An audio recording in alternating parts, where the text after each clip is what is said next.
Expression and Transcendent Consciousness, Franklin Merrell Wolff.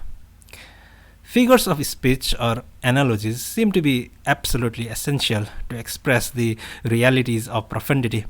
The direct meaning of language does not express the actuality of the higher consciousness. We might say that the actuality envelops the expression but is not directly contained in it. Thus, the reader should strive not so much to understand the formal meaning contained in these writings, but to make a certain turn in his own consciousness toward a matrix that surrounds the expression. He should concentrate upon the faint stirrings in his consciousness which he cannot really express even to himself. They constitute a certain plus quantity added onto the formal meaning. The formal meaning serves as a sort of focal point that entrains the subtle plus value.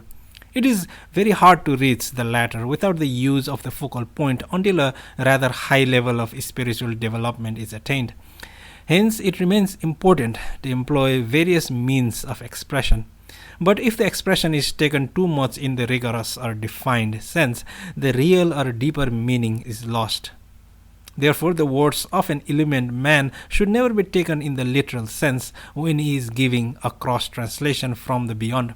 Now, the plus quality at first is almost indistinguishable from nothing or emptiness. It is like a breath that has just escaped, a momentary gleam caught from the corner of the eye that disappears when the full focus of sight is turned upon it. It must be reached for very gently, as one must act in seeking the confidence of a defenseless and fearful creature of the wilds. One should reach out almost as though not reaching at all.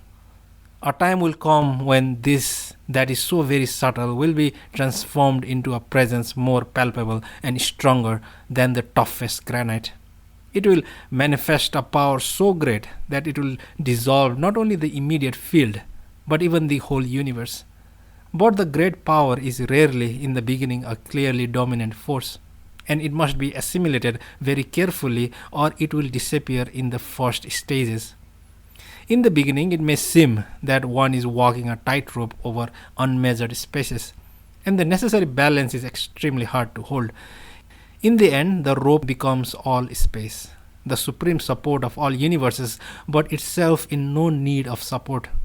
Visible man, in that case, has been transformed and has become the all-containing matrix.